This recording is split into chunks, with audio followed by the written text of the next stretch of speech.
ladies and gentlemen, welcome back to another Warhirrim Wednesday video. Really excited to bring you some sad news, followed up by some pretty great news, I think. But let's introduce the panelists today. First, let's start off with Nikki. Welcome to the show. Meegovanen. V. Hello, Jan. Strider. Yo, yo. Excited to go. And Hen. Hi. And as you guys can see, we already pulled up on the screen for you. We talked about in a previous video that Miranda Otto, in an interview with metro.co.uk, said that she still had some initial recordings done, but she had to go back for more filming in the next 6 to 12 months. So we knew there was a good shot with strikes and everything that this was going to get pushed back probably and not meet its original deadline of, I think it was April 2024. And we now have official confirmation. Deadline put out an article that says New Line's animated movie, The Lord of the Rings, The War of the Rohirrim, is moving from its April 12th, 2024 release date to December 13th of next year.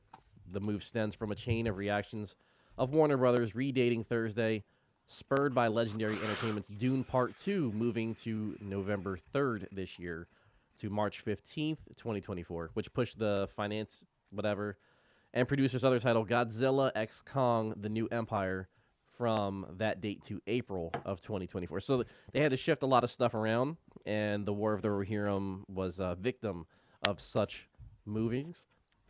Yeah. While we're here, we also had Jason DeMarco himself confirm the delay on Twitter.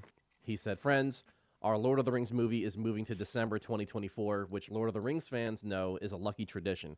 I know the extra wait sucks, but we're excited to have more time to make the film everything we want it to be.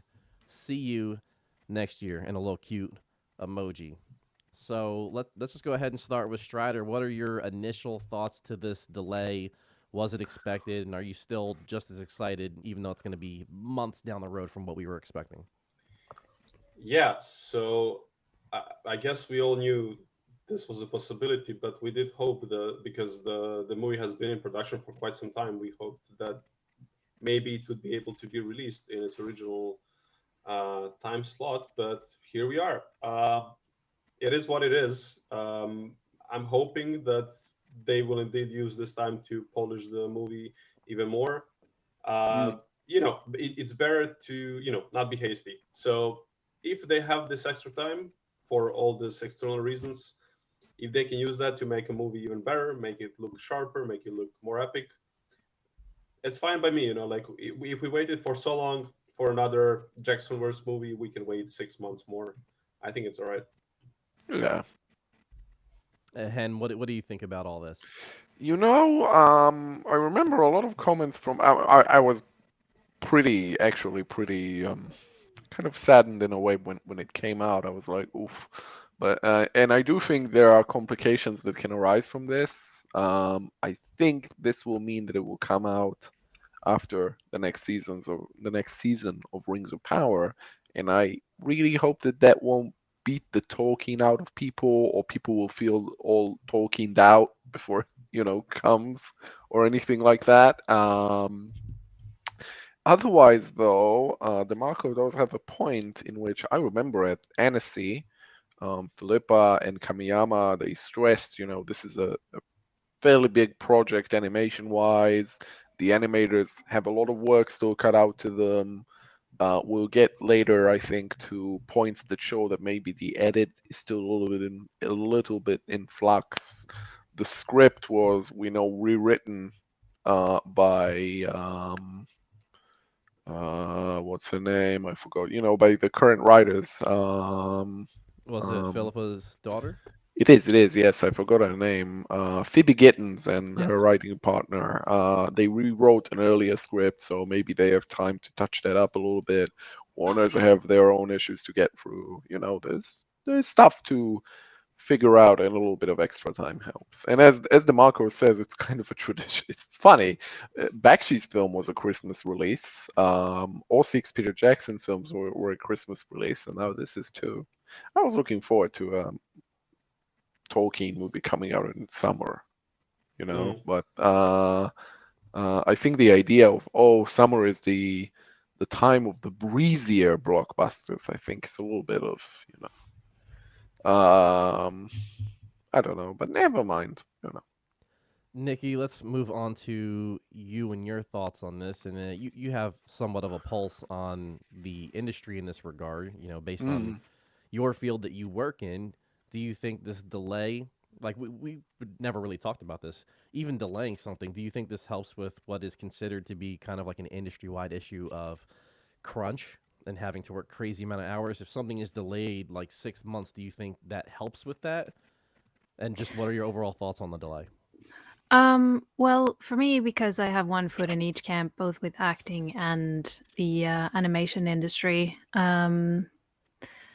there is this thing of working late hours. Like, I'm lucky. The company that I work in, we don't really do that. Like in Norway, we have very strict rules, as in what you can and can't do.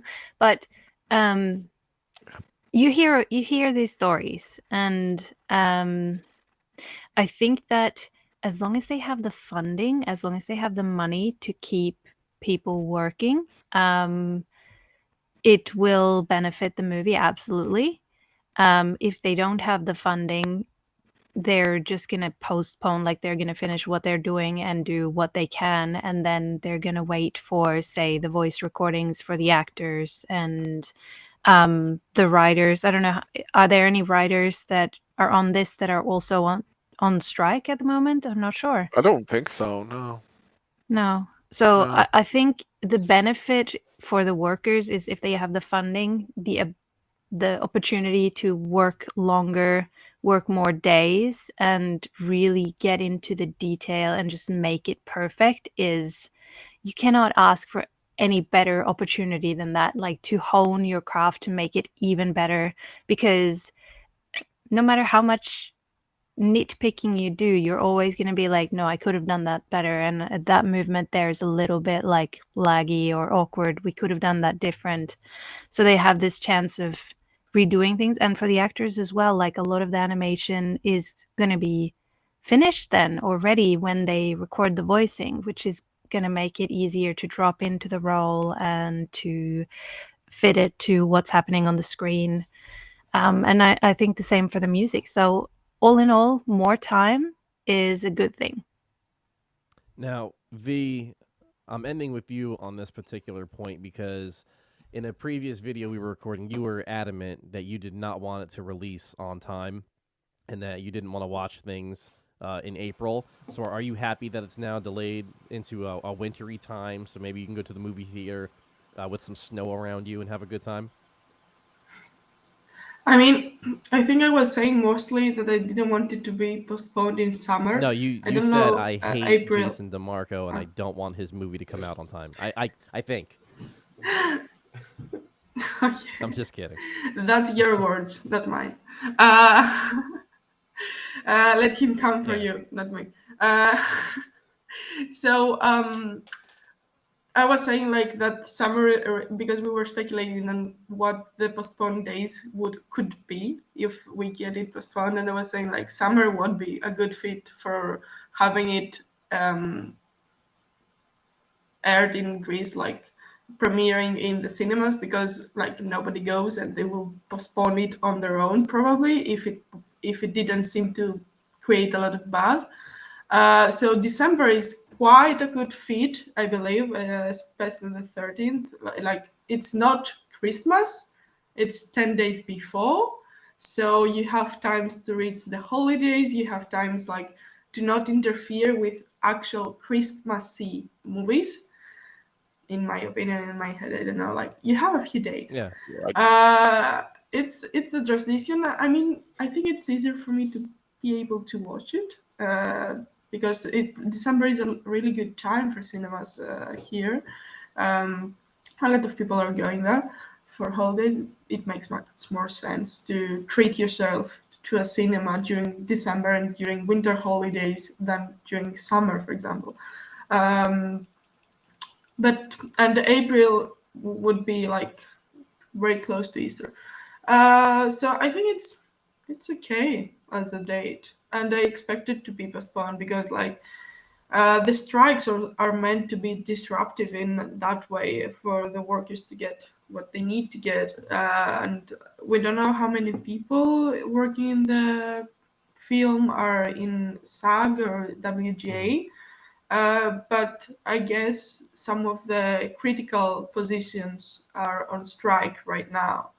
Um, so it would make it wasn't a surprise to people that knew that the movie was coming out to that specific dates. And I have to comment actually that I saw many people in Twitter be like, "There is a LotR movie coming out." Wow, I didn't know that, and they learned it from the postponement.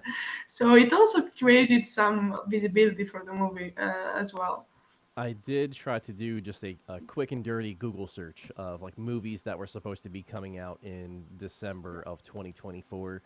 And that's kind of what you see on screen here. There's an untitled Jordan Peele project, Too Soon, Aladdin 2, Balto 4, Sonic 3, Twilight Park, Portrait Street. There's a whole bunch of stuff. And obviously, with the strikes and different studios announcing different things at different times, a lot of these films likely aren't going to air in December of 2024 either. But before we move on to the next point, I just want to point out that Avatar 3 was originally going to launch in December of 2024. And when James Cameron heard that the War of the Rohirrim was coming out now in December 2024, he had to move his date all the way to December of 2025 Yeah, to that makes run sense. from the Warhirrim. That's what I'm talking about, boys. Clap it out for James Cameron running from, because it's probably going to do billions. It's probably going to do billions. But moving on to something interesting that we noticed while doing some research for this particular segment. Back here, where Jason DeMarco's acknowledging the delay, if you scroll down a little bit, there's this guy, Stephen Gallagher, who just did 3 little exclamation points that makes you go, And him and DeMarco were going back and forth, and he said, ha ha ha, yeah, we just found out. And it's kind of like, Hen, could you give us, once you're done chewing, can you give us a little rundown of who Stephen Gallagher is? Yeah, Stephen Gallagher is a New Zealand music editor and composer. You know him from some of the diegetic means in the movie. Songs that you hear in the movie, like Blunt the Knives is his. The 2 Goblin King songs are his. And he did music. He actually, I think, won an Emmy as a sound editor and music editor on the Beatles documentary, and he actually worked on Avatar.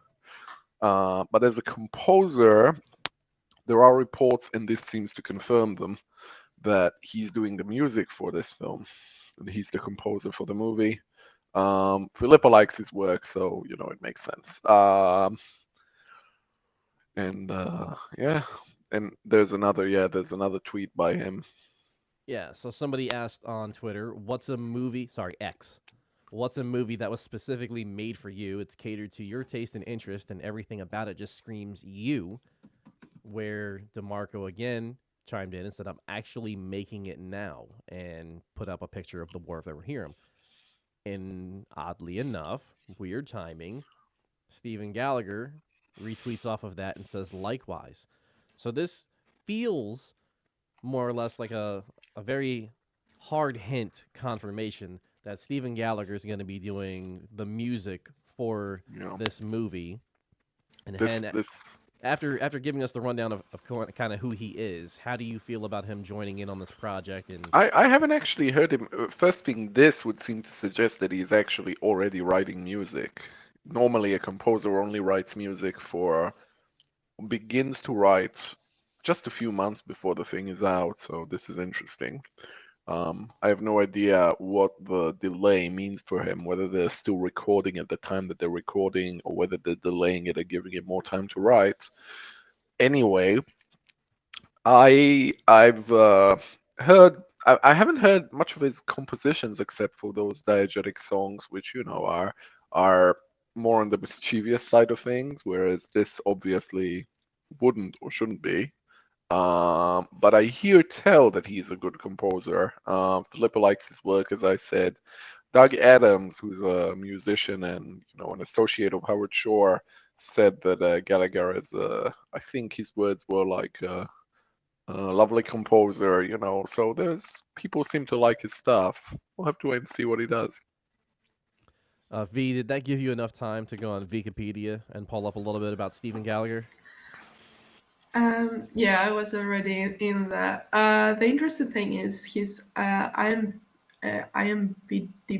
whatever, IMDb. however it's called, IMDb. Sorry, he's not credited yet for Sure. War of the Rohirrim. So That's basically, because Hen this is has a to put it in there. confirmation. Hen's gonna have to edit that. So, Hen, now you know that you have to go do your job after we finish this recording. So basically, we have a confirmation before these big shows, and yeah, I pulled these up, and he has, apart from the Emmy for the Beatles, as Hen correctly said, he has a lot of nominations, along with the 2 nominations for the Hobbits, for the Unexpected Journey and the smog, the Desolation and Smog. So he As an editor, is yeah. already a very, as an editor, he's already very decorated, we would say. Like, apart from the Emmy, a lot of nominations means that he's done a good job in the past. So I think we can pretty safely say that we are excited for this. And we know that the music is in good hands in this movie. And personally, I'm really excited to see what he will come up with and how he will take all these different emotions that this movie will probably have, and how he will pair horror with devastation and sadness and glory at the same time. And then if we will have some moments where we could breathe some happiness, like, I don't know, scenes where we have like warriors in taverns chanting and stuff like that. So we will have to wait and see. I'm really excited for what the opening theme will be.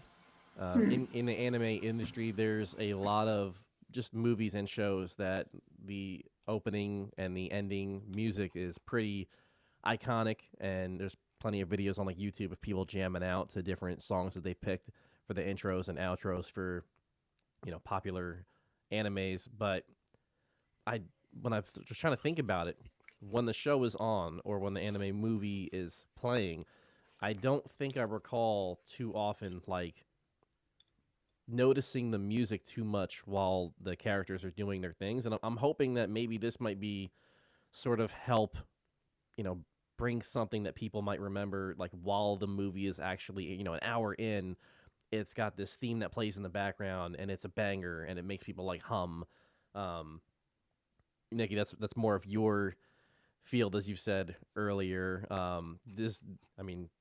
Do you have a preference over who would be composing or doing the music for this movie? Are you excited that it's Stephen Gallagher, who seems to already have roots in the Lord of the Rings, movie verse?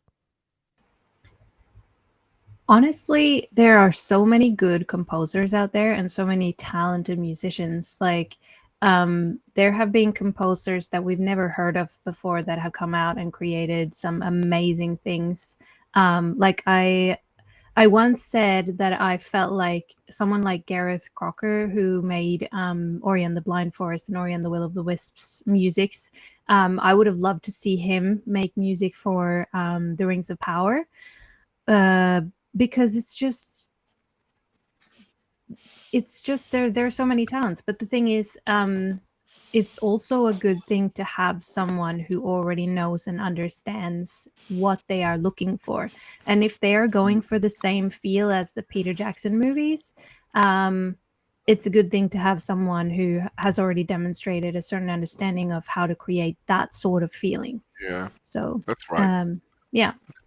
That's actually a very good point, because I remember Doug has a very nice book about the music of the Lord of the Rings, and he said that when they were starting to work on The Hobbit, Steven did the logical thing and told Doug, "Oh yeah, I'm rereading your book in preparation of this, which would be, solid grounds for beginning to work on something like this." And actually, Steven is not the only member of the Lord of the Rings kind of music branch that is engaged in this film. IMDb also credits, just from a few days ago, Mark Wilshire, who's a music editor and music mixer from the Lord of the Rings. And when I saw his name, I was like, if they have a music mixer already contracted, they probably have scheduled or booked recording sessions already. So yeah, we'll have to wait and see. And I'm done eating, by the way. Well, we're almost done with the For show, now. by the way. Strider, what are your thoughts on Stephen Gallagher potentially being connected to this, and the fact that we're here scooping out news on War of the Rohirrim before any of the major sites are able to do it? Yep. Though, to be fair, this video will be a few days later from the point of recording and us scooping this, but we did this right away. The first ones. Yeah, if it ain't broken, don't fix it. So if we have people who done a great job, some people have mixed feelings about the Hobbit movies. We can debate that, but the fact is that some of the elements of it were still exactly on the level of the Lord of the Rings movies, which is specifically the sound and the music was great in the Hobbit trilogy. So if we have people who did a really good job over there, and you use them for the Horror of the Rohirrim, that's just a very logical thing to do, right? So I'm happy the more people we get from the people who worked on the Jackson Verse movies, the happier I am. They did great. They did a really, really cool job. Set the standards for what epic fantasy can be on big screen. So to use the tested crew, it just makes sense. And yeah, I love the news. This is really cool news. I feel like, to me, Lord of the Rings on the big screen is still very much... Thank you for that, Hen. I'll try to cut that out. Lord of the Rings on the big screen is still very much New Zealand to me. And the fact that he's there, he's probably working out of New Zealand, so he can go sit in a wavy field of grass and play instruments and record and all that. I'm really excited for what the soundtrack for this could be. And then kind of getting a twist where maybe we get a little bit more, not necessarily rock, but considering the type of, there's going to be some gruesome battles taking place during this, and I expect the music to also reflect that. And it's an exciting time. So while there was some bad news with the delay, the good news is it does give them more time to polish their work and make it even better. So by the time we see it, it's the best it can be at that time. And again, we're out here scooping stuff for you folks, and we're saying that Stephen Gallagher is connected to the project and is likely handling the music based on all the interactions that we have gone over. That's our time today for this video. Hope you guys enjoyed it. Hope you guys will tune in for the next Warhirrim Wednesday after this one. Checking out. Nikki, as always, it is a pleasure to have you on. Always a pleasure. Wikipedia, always appreciate you being able to pull stuff up on a dime. Fun to be here. Are you? Strider, one of the greatest people in the whole Middle Earth fandom, my guy. My guy, yeah, it's always awesome to be here. Nerding out, especially about Tolkien. What else can you want? And Hen, who knows all the things about all the movies ever and all the music behind it. Yes, and is currently eating again. After you just told us you were done. Well, That's it. That's it was for us, only true folks. from a I'm certain picking point of everybody view. up. Misinformation. We'll check you guys out on the next one. Thank you. Cheers.